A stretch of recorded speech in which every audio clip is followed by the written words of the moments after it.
पिछले एपिसोड में हमने 18 पुराणों में से भविष्य पुराण के बारे में बताया, जिसके प्रथम भाग में वर्णित महत्वपूर्ण और धार्मिक आधारों को 16 अध्यायों में विस्तार से बताया गया, जिसे ब्रह्म पर्वम भी कहा गया, जिसमें ब्रह्मा, विष्णु, महेश और सूर्य उपासना की गाथा का वर्णन किया गया। इसमें पौराणिक व ऐतिहासिक गाथाएं, कर्मकांड, मूर्ति प्रतिष्ठा, हवन, मंदिर निर्माण की अनेक विधियां भी बताई गई हैं।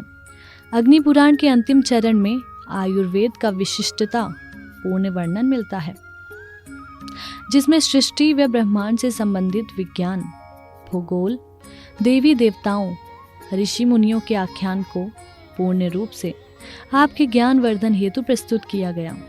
और यहाँ पुराण के बनने का कारण और विचित्र किंवदंतियों के बारे में भी आपको अवगत कराया गया, जिसका प्राचीन साहित्य, संस्कृति और सनातनी धर्म और सभ्यता के धार्मिक खजाने में विशेष महत्व है। देश के हर कोने में अनेकों ऐसे प्रेरणादायक धार्मिक ग्रंथ, धार्मिक पुस्तकों, काव्यों, वेदों और पुराणों का जिक्र है, जिससे आप हमेशा से अपना ज्ञान वर्धन करते आए हैं। लेकिन आज हम आपके लिए ब्रह्म वैवर्त पुराण की कथा का विस्तार से वर्णन करेंगे, जिसमें श्री कृष्ण और राधा जी के रास में लिप्त मनोभावों को बड़े उदार मन से चित्रांकन किया गया, क्योंकि वे सदा से ही एक दूसरे पर मोहित रहते थे। इस पुराण में 4 खंड हैं। पहला ब्रह्म खंड, दूसरा प्रकृति खंड, तीसरा श्री कृष्ण जन्म खंड, चौथा गणेश खंड। ये चारों खंड सभी 18 पुराणों में विद्यमान रहते हैं, जिसमें 18,000 श्लोक बताए गए हैं। जिस पुराण ब्रह्मा, विष्णु, महेश और सूर्य की उपासना का विस्तृत रूप से वर्णन है, जो सनातन और धार्मिक जीवन में विशेष भूमिका रखता है और जिसे शायद ही आपने पहले कभी श्रवण किया होगा। इस पुराण में श्री कृष्ण और राधा की अलौकिक सुंदरता को वर्णित किया गया है। श्री कृष्ण और राधा की सुंदरता को लेखक ने इस पुराण में गोपी भाव से लिखा है।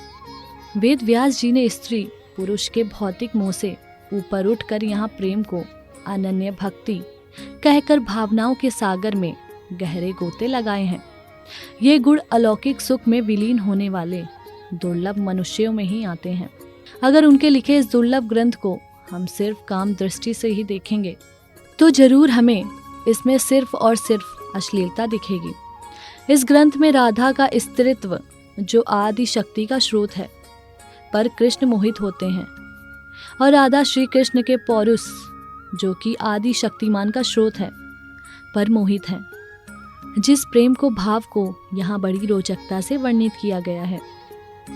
एक दिन भयानक वर्षा हो रही थी। नंद जी अपने पुत्र कृष्ण को लेकर कहीं जाना चाहते थे, लेकिन वर्षा रुक ही नहीं रही थी। तो नंद जी कृष्ण को लेकर पेड़ के नीचे बैठ जाते हैं, और उसी समय राधा वयस्क रूप में नंद जी के समक्ष आकर बोलती हैं कि मुझे कृष्ण से मिलने दें। नंद जी समझ जाते हैं कि राधा उनके यहाँ एक सुंदर प्यारी बच्ची नहीं, बल्कि आदि जननी का रूप है। तो ये सोचकर वे शिशु कृष्ण को राधा को सौंप देते हैं, जिसके बाद श्री कृष्ण खुद को वयस्क रूप लेकर एक दूसरे को आलिंगन करते हैं और दोनों ही एक दूसरे की सुंदरता का बखान करते हैं। इस समय उनकी ही इच्छा मात्र से ब्रह्मा जी उस स्थान पर आ जाते हैं, उनका विवाह कर देते हैं, जिस विवाह में स्वयंभू महादेव भी शामिल होते हैं।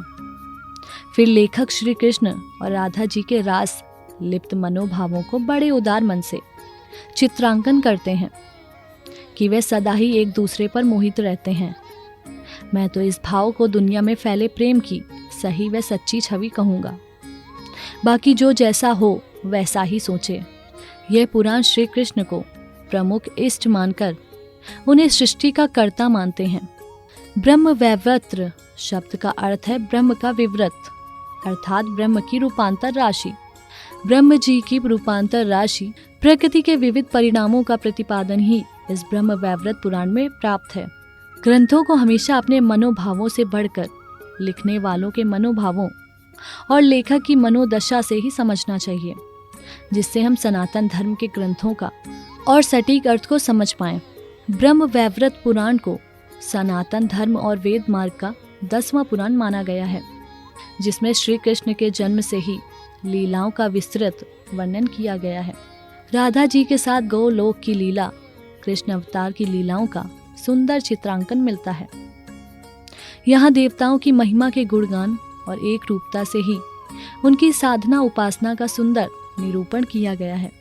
जहाँ अनेक भक्तिपूर्ण आख्यानों और स्तोत्र इसमें अद्भुत संग्रह के रूप में संकलित किए जा रहे हैं, जिसके 4 खंड हैं।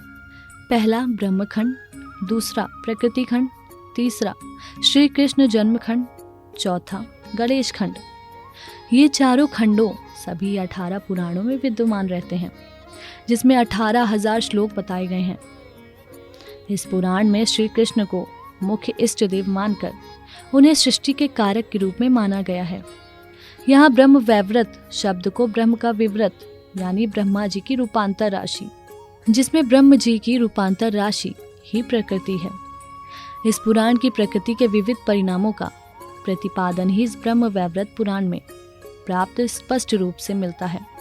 यहाँ हम कह सकते हैं कि प्रकृति के अलग अलग परिणामों का जहाँ भी प्रतिपादन हो, हम उसे ही ब्रह्म वैवर्त पुराण कह सकते हैं, जो कि विष्णु के अवतार कृष्ण के ही रूप दर्शन को इस पुराण में देख सकते हैं। लेकिन पुराण में कुछ विषय अलग लिए गए हैं। पहला, यहाँ ब्रह्म वैवर्त पुराण में श्री कृष्ण को परब्रह्म कहा गया है, जिसकी इच्छा से ही सृष्टि में जन्म और मृत्यु संभव है। ब्रह्म वैवर्त पुराण में जिस प्रकार श्री कृष्ण लीलाओं का वर्णन करते हैं, जो कि भागवत पुराण में काफी अलग है। ये पुराण सृष्टि के मूल श्री कृष्ण को ही बताता है। यहाँ व्यास जी ब्रह्म वैवर्त पुराण के 4 भागों का वर्णन करते हैं, जिसमें पहला ब्रह्म खंड, दूसरा प्रकृति खंड, तीसरा गणेश खंड, चौथा श्री कृष्ण खंड, जिसमें 218 अध्यायों का संकलन मिलता है। इन 4 खंडों से युक्त पुराणों में 18,000 श्लोक बताए गए हैं। यहाँ पुराण कहता है कि इस विश्व में असंख्य ब्रह्मांड विद्यमान है, जिसके प्रत्येक ब्रह्मांड में विष्णु, ब्रह्मा और महेश भी हैं। सब ब्रह्मांडों में से ऊपर स्थित एक गोलोक में श्री कृष्ण जी निवास करते हैं, जिससे सृष्टि निर्माण के समय सर्वप्रथम उनके अर्धवाम अंग में राधा जी प्रकट हुई हैं और कृष्ण से ही ब्रह्मा, विष्णु, नारायण, धर्म, काल, महेश और प्रकृति की उत्पत्ति हुई है। फिर श्री नारायण जी कृष्ण के दाएं अंग से और पंचमुखी शिव कृष्ण के वाम पार्श्व से पैदा हुए हैं। उनकी ही नाभि से ब्रह्मा, वक्ष स्थल से धर्म, वाम पार्श्व से लक्ष्मी, मुख से सरस्वती और अलग अलग अंगों से दुर्गा, सावित्री, रति, कामदेव, वरुण, वायु और अग्निदेव जैसे देवी देवताओं ने प्रकाश पाया है। इस पुराण के ब्रह्म खंड में श्री कृष्ण की चरित्र की लीलाओं का वर्णन है। यहाँ ब्रह्म कल्प के चरित्र के साथ ही तत्व ज्ञान का वर्णन भी किया गया है। इस खंड में श्री कृष्ण जी के अर्धनारीश्वर रूप में राधा जी के अवतरण को उनके वांग अंग से दिखाया गया है। प्रकृति खंड में सभी देवियों के अलग अलग चरित्रों की चर्चा विशेष रूप में माँ सरस्वती की पूजा का विधि विधान दिया है और देवी की उत्पत्ति और चरित्र का आख्यान भी इसमें है। इसमें सभी देवियों के अवतरण, शक्तियों और चरित्र का सुंदर चित्रांकन मिलता है। ये खंड प्रारंभ ही पंचदेवी रूपा प्रकृति के वर्णन से किया गया है। यही 5 रूप यश, दुर्गा, महालक्ष्मी, सरस्वती, गायत्री और सावित्री के भी माने जाते हैं। गणपति खंड में श्री गणेश जी के अवतरण की चर्चा विस्तार रूप से की गई है और यहाँ पुण्यक व्रत की महिमा को सार रूप में बताया गया है, जिसमें विष्णुकृत गणेश जी की स्तवन, दशाश्वरी विद्या और दुर्गा कवच का भी वर्णन मिलता है। यहाँ गणेश के एक दंत होने वाली कथा का भी आख्यान मिलता है, जो कि परशुराम जी की कथा है। श्री कृष्ण जन्म खंड में जन्म तथा उनकी बचपन से लेकर जीवन पर्यंत लीलाओं का बड़ा ही रोचक चित्रण किया गया है, जिसमें कृष्ण के कालिया नाग पर नृत्य करने वाली कथा से लेकर गौरी व्रत की कथा, राधा जी की कथा और अंत में वृंदावन में रास लीलाओं का विस्तार से वर्णन मिलता है। इसी प्रकार से श्रीमद् भागवत में भी कृष्ण लीलाओं का वर्णन उपलब्ध है। इस खंड में लगभग 100 प्रकार की उन वस्तुओं, द्रव्यों और अनुष्ठानों की सूची है, जिनके दर्शन मात्र से सौभाग्य की प्राप्ति हो जाती है।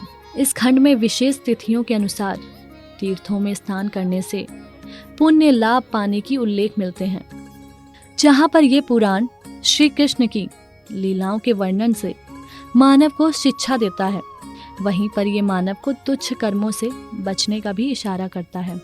जी हाँ, मैं आपको इस पुराण में रचित उन कर्मों की जानकारी भी साझा करूंगी जिन कर्मों से मानव जीवन की राह और भी सुगम हो जाती है।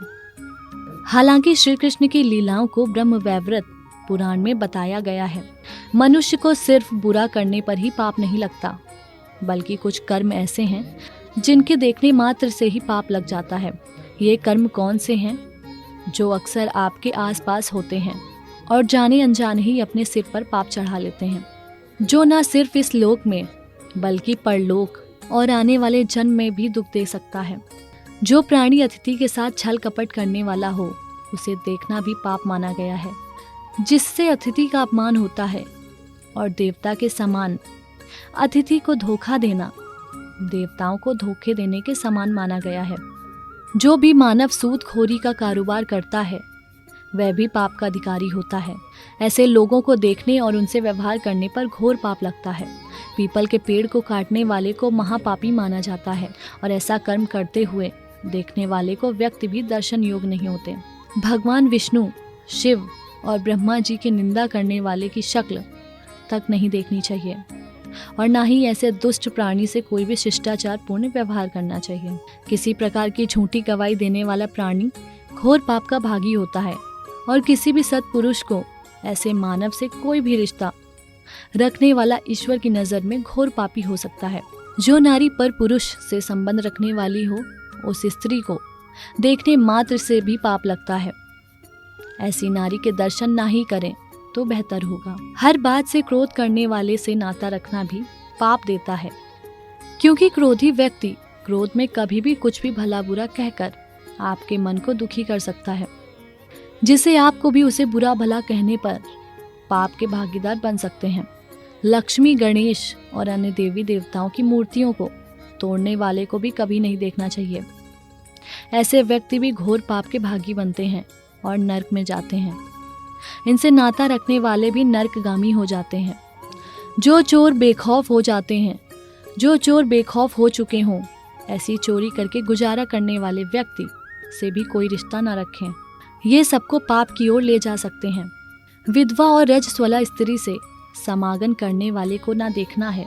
ऐसे किसी भी प्राणी से किसी प्रकार का संबंध किसी को नहीं रखना चाहिए। इस तरह की सनातन सांस्कृतिक और धार्मिक विशेषता भरी गाथाओं को आप आने वाले कड़ियों में ज़रूर देखते रहें और हमारे चैनल को सब्सक्राइब करके अपना सनातन और धार्मिक ज्ञानवर्धन करते रहें। और अब वक्त है आपसे विदा लेने का और आज का विषय पूर्ण होता है।